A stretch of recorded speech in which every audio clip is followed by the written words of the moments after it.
Hi everyone. Today we are solving the question number 25. कि four boys and two girls are randomly arranged in one row. Right? 4 boys and 2 girls are randomly arranged in one row. Find the probability that both the girls are side by side. Right हमें 4 boys and 2 girls दी हुई है तो total कितने होंगे हमारे पास? Total हमारे हो जाएंगे 6. देन उसे हमें रेंडमली अरेंज करना है एंड प्रोबेबिलिटी किसकी फाइंड करनी है कि both the girls are side by side. Right. So सबसे पहले हम टोटल कितने होंगे? 4 बॉयज एंड 2 गर्ल्स है. सो उसका टोटल हो जाएगा 6 एंड यहाँ पे लिखेंगे 4 बॉयज एंड 2 गर्ल्स. राइट. उन दोनों को हमें अरेंज करना है. राइट. मतलब हमें अरेंज करना है और कैसे? रैंडमली रो में अरेंज करना है. अब हमारे पास टोटल कितने हुए? 6. तो नाउ अब हमें 6 लोगों को अरेंज करना है. राइट. कि टोटल हमारे पास है 6. सो हम 6 को अरेंज करेंगे. सो हमारा n क्या हो जाएगा? सो हमारा n होगा, यहाँ पे अरेंज करना है. सो n इज इक्वल टू हो जाएगा 6p6. राइट. यहाँ पे अरेंज है मतलब यहाँ पे 6pc होगा. 6pc मतलब 6 को 6 तक 6 बार मल्टीप्लाई करके जाएंगे बैक में कि 6, 5, 4, 3, 2 एंड 1. अब इन सबको मल्टीप्लाई करेंगे तो हमें मिलेगा, मल्टीप्लाई करेंगे तो 720. राइट. सो हमें m क्या मिला यहाँ पे? 720. राइट. देन नेक्स्ट हमें क्या अरेंज करना है? कैसे? कि हमें 6 लोगों को अरेंज करना है. बट कैसे करना है? कि both the girls are side by side. Right. कि both the girls are side by side मतलब जो दोनों गर्ल्स है वो साथ आनी चाहिए. राइट. दोनों जो भी गर्ल्स है वो साथ में आनी चाहिए. सो फर्स्ट अगर हम देखें तो यहाँ पे हम दोनों गर्ल्स को साथ में ले लेते हैं. ठीक है. दोनों को साथ में लिया तो वो हमारी एक हो गई. देन अब नाउ बॉयज कितने बचे? 4. तो उन चारों की एक जगह बना लेते. 1, 2, 3, 4. सो यहाँ पे हम बॉयज को रख सकते हैं, अरेंज कर सकते हैं ना बॉयज को. सो हमें सबसे पहले गर्ल को अरेंज करना है तो हमें क्या चाहिए? राइट. को तो हमने यहाँ पे 2 गर्ल्स को साथ में रख दिया. देन 2 गर्ल्स को हम कितने नंबर पे अरेंज कर सकते हैं? कितने वे से? तो हम यहाँ पे लिखेंगे कि नंबर ऑफ वेज इन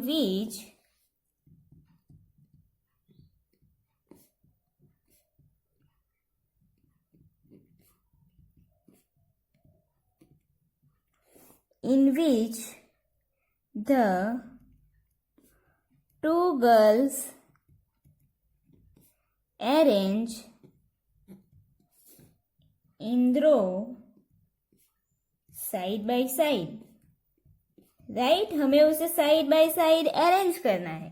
सो हमारे पास ये क्या हो जाएगा? 2 गर्ल्स है और दोनों को अरेंज करना है. सो ये हो जाएगा 2p2. 2p2 मतलब 2 into 1 equal to 2. Right. So हमें यहाँ पे 2 गर्ल्स को कैसे अरेंज कर सकते हैं वो मिल गया कि हम उसे 2 तरीके से अरेंज कर सकते हैं. बट अब हमें सिर्फ 2 गर्ल्स को अरेंज नहीं करना, उसके साथ जो यहाँ पे 4 बॉयज है उसे भी अरेंज करना है. राइट. सो हमारे पास जो ये 2 गर्ल है उसे हम ग्रुप 1 में ले लेते हैं. उसका एक ग्रुप ले लेंगे एंड बाकी बॉयज कितने बचेंगे? 4. तो 4 बॉयज को ले लेंगे. राइट. सो तब हमारा m क्या होगा कि हम अगर 2 girls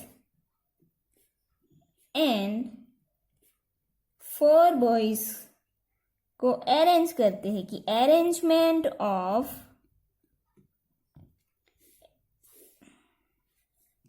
arrangement of 2 boys and 4 girls, उसकी अरेंजमेंट कितने तरीके से होगी। फर्स्ट तो हमने गर्ल को एक ले लिया, सबसे पहले तो जो गर्ल है उसे हम 2p2 से अरेंज कर सकते हैं, सो वो लिख देंगे 2p2। देन यहाँ पे क्या है कि सबसे पहले दो गर्ल्स है जिसे हमें अरेंज करनी है, उसे हमने एक ग्रुप में ले लिया और बाकी 4 बॉयज बचे, तो 4 1 प्लस करेंगे तो क्या हो जाएगा 5, सो उसे हम ले लेंगे 5p5। सो यहाँ पे क्या होगा 2 इंटू 1 इंटू 5p5 को कैसे लेंगे 5 4 3 2 1। अब इन सब को मल्टीप्लाई करेंगे, सो हमें क्या मिलेगा,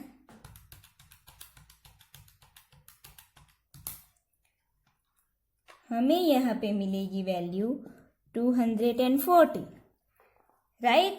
सो ये जो हमें वैल्यू मिली 2 गर्ल्स एंड 4 बॉयज को अरेंजमेंट करने की, वो हमारा m हो जाएगा, राइट। ये हमारा m हो गया। So probability of a equal to m upon n, m is equal to 240 and 720 is n। So equal to क्या होगा, इसे सॉल्व करेंगे तो कि 24 3 ज़ा 72, सो 1/3 this is the probability. Okay, so probability हमें मिली गर्ल्स को साइड बाय साइड अरेंज करने की 1/3। ओके, सो हमने क्या किया, सबसे पहले तो 6 थे टोटल, तो 6 लिया, सो हमें 720 मिला। देन हमारे पास 2 गर्ल्स है कि उसको हमें 60 में रखना है, साइड बाय साइड मीन्स, तो उसे 60 में ले लिया। देन उसे 60 में हम किस तरह सिलेक्ट कर सकते, अरेंज कर सकते हैं कि 2 ही गर्ल्स है और 2 को ही अरेंज करना है, तो 2p2 वो हमें मिला 2। देन गर्ल्स एंड बॉयज को 60 में अरेंज करना है, सो जो 2 गर्ल्स थी उसे हमने एक ग्रुप में ले लिया क्योंकि उन दोनों को 60 में ही रखना है, जहां भी रखे वहां, और जो बॉयज थे बाकी के 4 उन सब का एक साथ ले लिया, तो 4 + 1 5 हो गया। तो हमें अरेंज करना था 5p5 को, सो दोनों का मल्टीप्लाई किया तो हमें m मिला 240, राइट। देन नेक्स्ट है उसके बाद का क्वेश्चंस कि 5 boys and 3 girls are randomly arrange in 1 row, find the probability that no girls are together, right. 5 boys and 3 girls है जिन्हें हमें अरेंज करना है।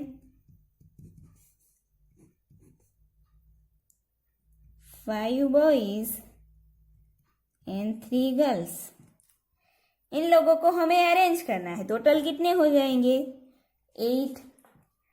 अब हमें उससे रैंडमली अरेंज करना है रो में, राइट। रैंडमली अरेंज रो में करना है, सो हमारा n क्या हो जाएगा 8p8 equal to 8 into 7 into 6 into 5 into 4 into 3 into 2 into 1। So इन सबको मल्टीप्लाई करेंगे,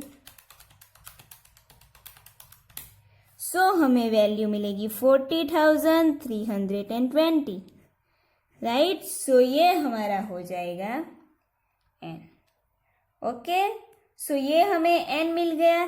देन हमें प्रोबेबिलिटी क्या फाइंड करनी है कि find the probability that no girls are together, right. कि यहाँ पे जो 3 गर्ल्स है वो तीनों गर्ल्स साथ में नहीं आनी चाहिए, राइट। मतलब कि बॉयज के बीच में एक गर्ल्स आनी चाहिए, okay.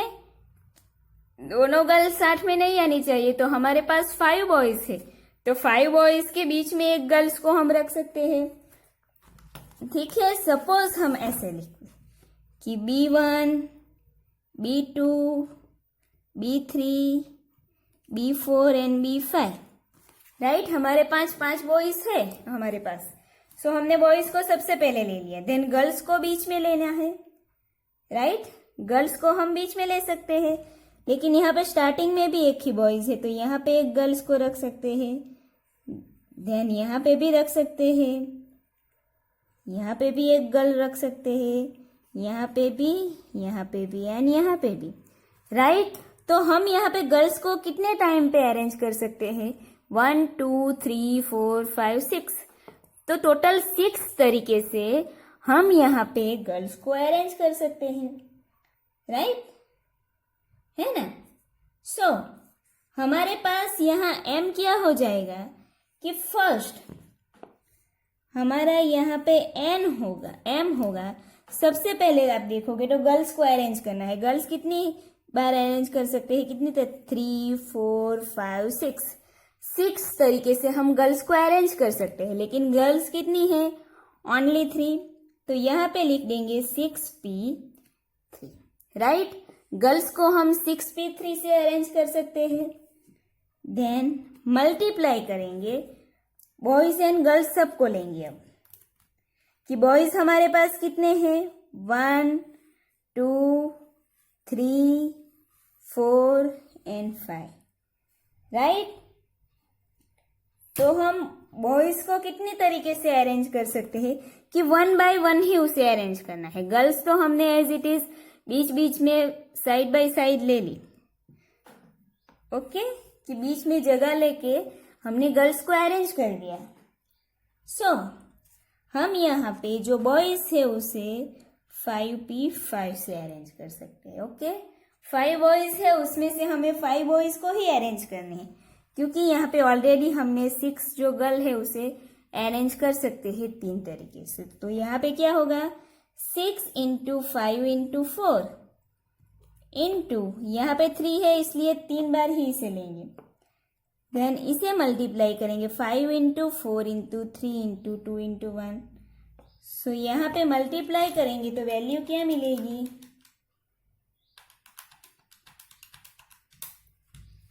14,400, right. So now probability find करेंगे। Probability of A is equal to m upon n। So m हमारे पास हमें मिला 40,400 एंड n हमने फाइंड किया तो वो मिला 40,320, राइट। सो इसे सॉल्व करेंगे, सो हमें क्या मिलेगा? 5/14, so that's your probability, right. So हमें प्रोबेबिलिटी फाइंड करनी थी कि no girls are together, right. So हमने तब कि जो 6 तरीके से हम गर्ल को अरेंज कर सकते हैं उसमें से 3 ले ली, क्योंकि 3 गर्ल्स इसलिए, देन बाकी के 5 बॉयज है तो 5 बॉयज को हम अलग तरीके से अरेंज कर सकते हैं। आगे का जो क्वेश्चन था उसमें क्या था कि गर्ल्स को एक साथ ही अरेंज करनी है, राइट। सो हमने उसका एक ग्रुप ले लिया था एंड उसके ग्रुप को मल्टीप्लाई किया था, एंड जो 4 बॉयज थे उसके साथ भी उसे अरेंज करना था, राइट। क्योंकि ये जो 1 ग्रुप है वो हम फर्स्ट भी रख सकते हैं, सेकंड भी रख सकते हैं, थर्ड 4th 5 कहीं पे भी रख सकते हैं, है ना। तो वो हमारा यहाँ पे 5p5 हो गया था, ठीक है। Then next question number 30, the odds in favor of 3 critics independently. Next question number 30, the odds in favor of 3 critics independently reviewing a books favorably are 3:2, 4:3 and 2:3. Find the probability that majority will review the book favorably, right। कि यहाँ पे जो 3 critics है वो independently books के लिए review देते हैं, राइट, बुक्स के फेवर में, तो उसका हमें रेशियो दिया हुआ है, ओके। सो फर्स्ट जो यहाँ पे 3 क्रिटिक्स है, तो सबसे पहले हम ले लेते हैं क्रिटिक्स ए. ओके, सो फर्स्ट हम लिखेंगे कि क्रिटिक ए. ओके, क्वेश्चन नंबर 30 है कि क्रिटिक्स ए का रेशियो क्या दिया हुआ है फेवरेबली कि 3:2, राइट. वो है 3:2. 3 उसके फेवर में है एंड 2 अगेंस्ट में होगा, राइट. उसी तरह क्रिटिक सी, सॉरी क्रिटिक बी सेकंड है कि जो फेवरेबली उसका रेशियो क्या है बुक्स के लिए 4:3. सो उससे हम लेंगे 4 and 3. 4 फेवर का एंड 3 हो जाएगा अगेंस्ट में.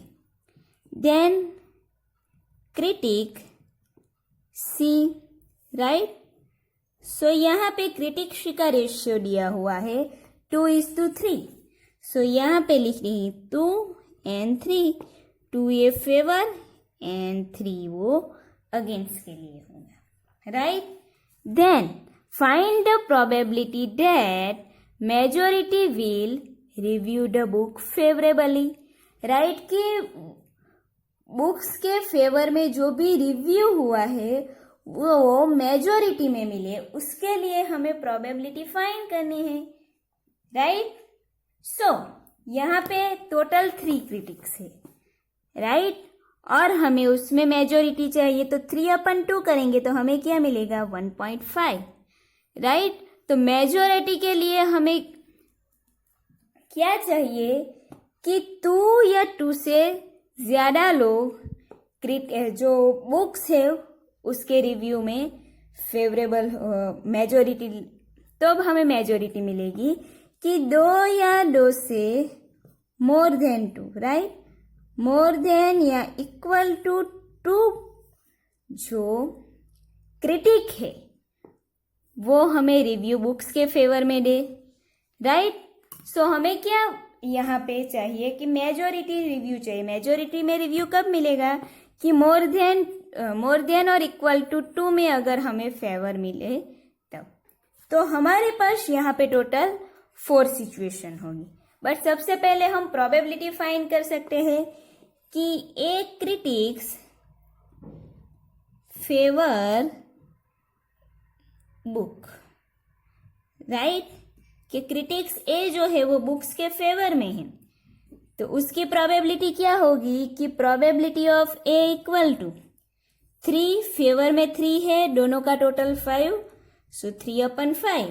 Then critic B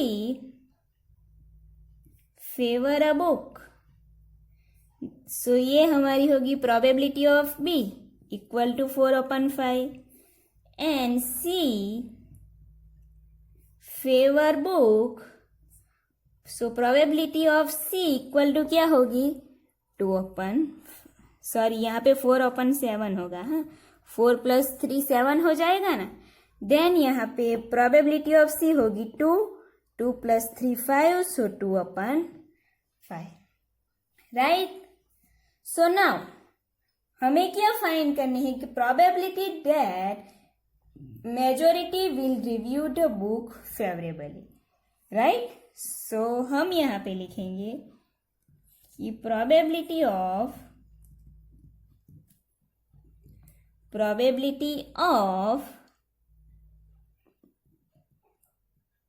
majority will review the book favourably, right. कि जो बुक्स की रिव्यू देते हैं उसमें हमें मेजॉरिटी मिले, उसकी प्रोबेबिलिटी फाइंड करनी है, राइट. सो प्रोबेबिलिटी हमें मोर देन इक्वल टू 2 चाहिए. मतलब कि यहाँ पे जो 3 क्रिटिक्स है उसमें से 2 या 2 से ज्यादा क्रिटिक्स जो है वो बुक्स के फेवर में होने चाहिए. सो हम यहाँ पे सबसे पहले क्या प्रोबेबिलिटी के लिए लिखेंगे. हमारे पास टोटल 4 सिचुएशन होगी यहाँ पे कि फर्स्ट तो critic A and B in favour, right.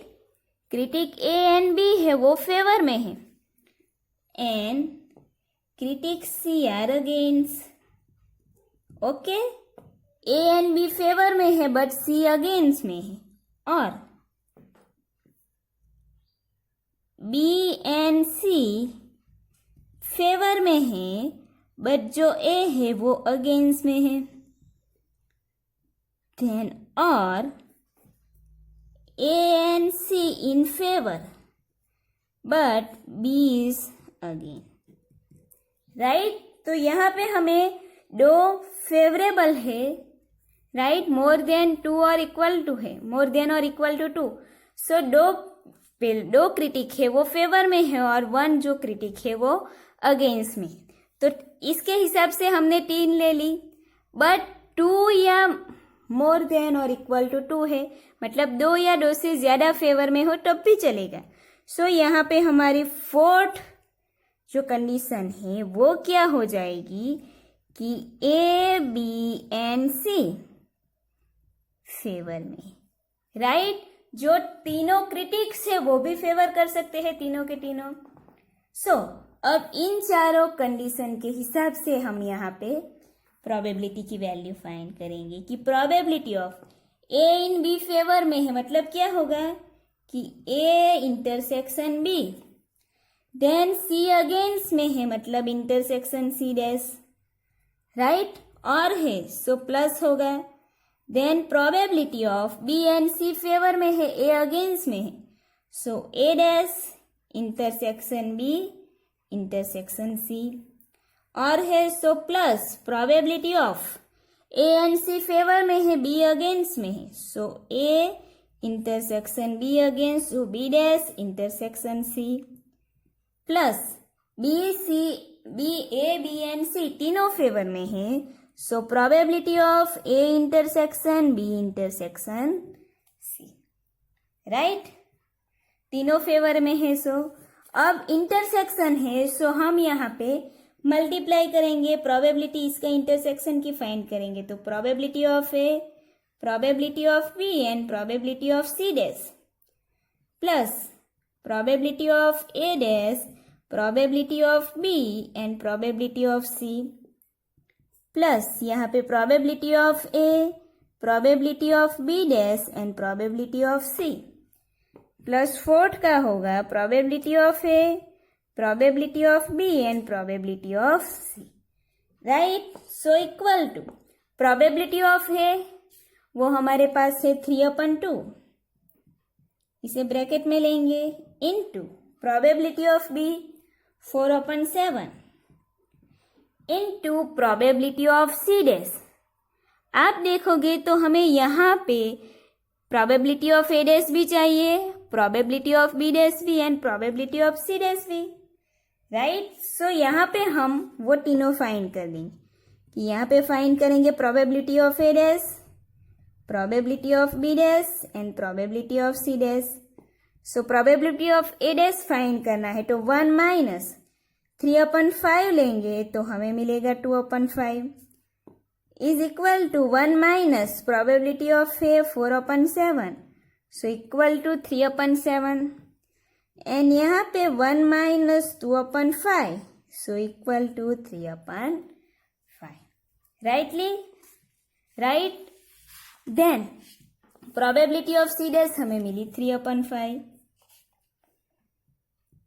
Then bracket over, plus probability of A dash वो हमने फाइंड की 2/5 into probability of B 4/7 into probability of C 2/5 bracket over, plus into bracket probability of A है 3/5 into probability of B dash equal to 3/7 into probability of C equal to 2/5, right. Then plus probability of A वो है 3/5 into probability of B 4/7 into probability of C 2/5। अब यहाँ पे multiply करके value find करेंगे, 3 × 9, 9 × 4 = 36, 36 अपन 5 5 ज़ा 25, then 25 7 ज़ा वो हो जाएगा 175, राइट। देन प्लस 2 4 ज़ा 8, 8 2 ज़ा 16, अपन यहाँ पे भी 175 हो जाएगा।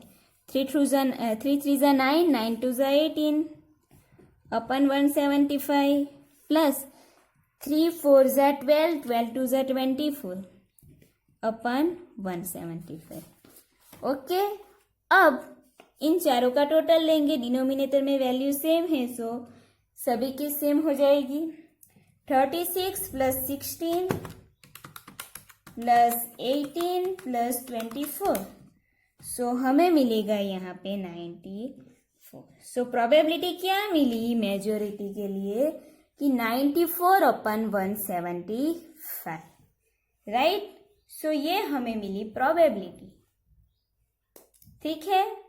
तो इस तरह अगर फेवरेबल वाला सम हो तो हमें इस तरह उसको सॉल्व करना है। Okay, now the next question number 35 कि in a bag there are 3 red and 7 white balls. One ball is drawn at random from it, and in its place a ball of the other color is placed. Then one ball is drawn at random from that urn.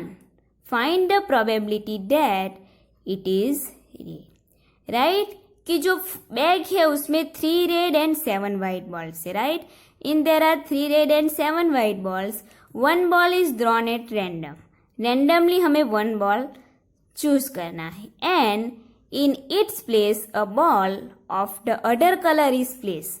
मतलब कि उस ball की जगह पे हम जो दूसरे colour की बॉल है उसे रख देते हैं. Then one ball is drawn at random from that on. Find the probability that it is red. Right. So first हम जो बैग है उसमें से वन बॉल सिलेक्ट करते हैं, देन उसमें अदर कलर की बॉल हम रख देते हैं, राइट. सपोज यहाँ पे 3 रेड एंड 7 वाइट बॉल है, सो हम अगर रेड कलर की बॉल चूज करते हैं तो बॉल किस कलर की रखते हैं, अदर कलर्स मतलब वाइट कलर की. ओके, तो ऐसा कर लिया. देन सेकंड टाइम हम फिर से वन बॉल सिलेक्ट करते हैं. ओके, सेकंड टाइम हम बॉल सिलेक्ट करते हैं रैंडमली, तो वो बॉल क्या कौन सी कलर की होनी चाहिए कि that is red. Okay, so first यहाँ पे 3 रेड एंड 7 वाइट बॉल है, सो यहाँ पे लिख देंगे 35 कि 3 red and 7 white ball. Total ball कितने होंगे हमारे पास? 10 बॉल्स, राइट. सो हमारे पास टोटल 10 बॉल्स हो गए. अब हमें क्या करना है कि one ball is drawn at random from it and उसे चेंज कर लेना है बॉल को रखने के लिए. Then the one ball is drawn at random, मतलब फर्स्ट टाइम हम 10 में से वन बॉल सिलेक्ट करते हैं एंड सेकंड टाइम भी हम बॉल सिलेक्ट करते हैं. सो हमारा एन क्या होगा? सबसे पहले हमारे पास टोटल 10 बॉल्स है, उसमें से वन बॉल सिलेक्ट करते हैं, so 10C1 into then ball select करने के बाद हम उसकी जगह पे दूसरी बॉल रख देते हैं. Then one ball is drawn at random from return. Then फिर से नेक्स्ट टाइम हम वन बॉल सिलेक्ट करते हैं. सो हमने अगर 10 में से वन बॉल सिलेक्ट किया था, लेकिन क्या किया कि उसमें हमने फिर से कलर एक्सचेंज करके बॉल वहां पे रख दिया. सो अभी भी हमारे पास 10 बॉल है. जब हम सेकंड टाइम उसमें से वन बॉल सिलेक्ट करते हैं तब सो यहाँ पे क्या होगा इंटू 10C1. सो m हो जाएगा 10 इंटू 10 इक्वल टू 100. ओके, सो हमारे पास n हमें मिला 100.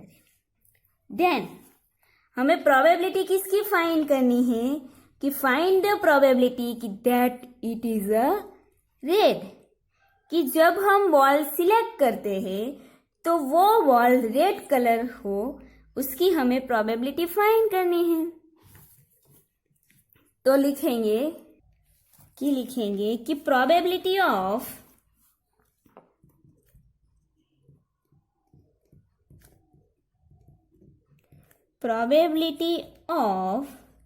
getting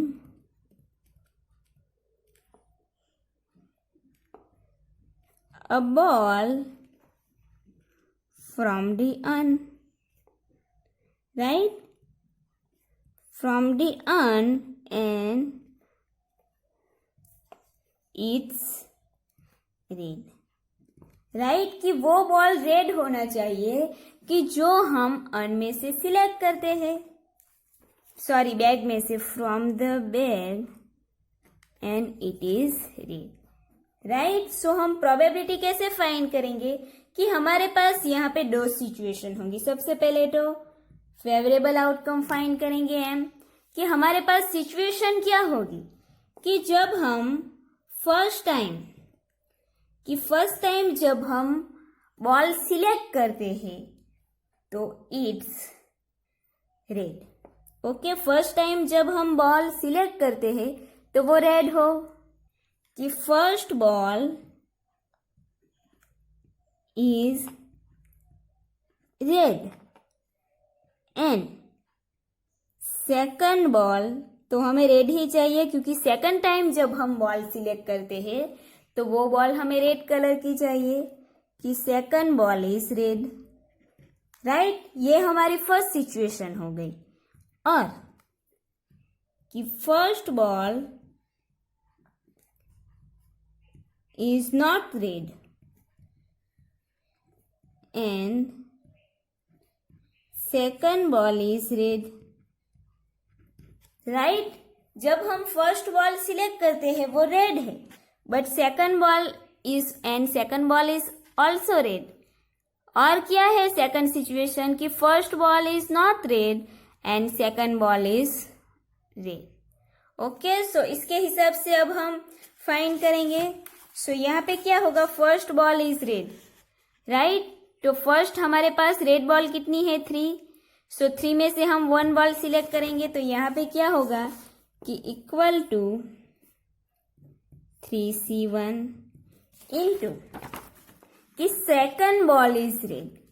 ओके, फर्स्ट बॉल हमने रेड सिलेक्ट किया था, राइट? फर्स्ट टाइम हमने अगर रेड बॉल सिलेक्ट कर लिया तो एग्जाम्पल में क्या है कि हम जो कलर की बॉल सिलेक्ट करते हैं उसके अपोजिट कलर, अदर कलर की बॉल हम उसमें पुट करते हैं। सो रेड कलर अगर हमने सिलेक्ट किया तो उसमें कौन सा कलर पुट करेंगे, व्हाइट कलर की बॉल हम रख देंगे, ठीक है? सो यहाँ पे सेकंड टाइम जब हम रेड बॉल सिलेक्ट करते हैं तब यहाँ पे रेड बॉल कितने होंगे, सिर्फ 3-1, राइट? 3-1 मतलब कि ओनली 2 ही रेड बॉल बचेंगे। ओके, तो सेकंड टाइम हमें सिर्फ 2 में से ही रेड बॉल की सिलेक्शन करनी है। सो यहाँ पे हो जाएगा 2C1 और है so plus and first ball is not red, not red मतलब वो बॉल कौन सी हो जाएगी, वाइट, मतलब वो हो जाएगा 7C1। Okay, first ball is not red मतलब हमने यहाँ पे व्हाइट बॉल सिलेक्ट की, राइट? व्हाइट बॉल सिलेक्ट की फर्स्ट। सो व्हाइट बॉल सिलेक्ट करने के बाद हमें क्या करना है कि उस बैग में एक दूसरी बॉल रखनी है। अगर व्हाइट बॉल सिलेक्ट करते हैं तो कौन सी बॉल रखेंगे, रेड कलर की, राइट? सो यहाँ पे हम 1 रेड ऐड करेंगे। सो हमारे पास ऑलरेडी 3 रेड कलर के बॉल थे, उसमें से एक बॉल ऐड होगा उसमें, तो हमारे पास टोटल रेड बॉल कितने हो जाएंगे, 4। सो अब हम क्या चूज करेंगे, 4 में से 1 रेड बॉल को सिलेक्ट करेंगे, अंडरस्टैंड? सो यहाँ पे क्या होगा, 3 × 2 प्लस 7 × 4, सो 3 2 = 6 प्लस 7 4 = 28। ओके, सो 6 + 28 = 34। सो ये हमें क्या मिली, M total favourable outcomes, right? Okay, so probability of A क्या होगी, A = M/N। M हमें मिली 34 M की वैल्यू, एंड n की वैल्यू कितनी है 100। ओके, अगर इसे सॉल्व करने जाएंगे तो 2 से इसे डिवाइडेड कर सकते हैं कि 17 2 ज़ा 34 एंड 50 2 ज़ा 100। सो यहाँ पे होगा 17/50, right. So second ball red होने की प्रोबेबिलिटी हमें क्या मिली 17/50। ओके, सो इस तरह से आपको ये क्वेश्चन करना था कि उसमें क्या था कि फर्स्ट टाइम जो बॉल पिक करते हैं उसके अपोजिट कलर की बॉल उसमें रखते हैं एंड देन सेकंड टाइम उसमें से फिर से बॉल पिक करते हैं, राइट। तो हमने फर्स्ट सिचुएशन ले ली कि first ball is red, first time हम जो बॉल सिलेक्ट करते हैं वो रेड है एंड सेकंड टाइम जो हम बॉल सिलेक्ट करते हैं तब वो बॉल है रेड, राइट। सेकंड टाइम तो हमें रेड ही चाहिए, तो फर्स्ट टाइम की जो कंडीशन है कलर की वही चेंज होगी, ठीक है।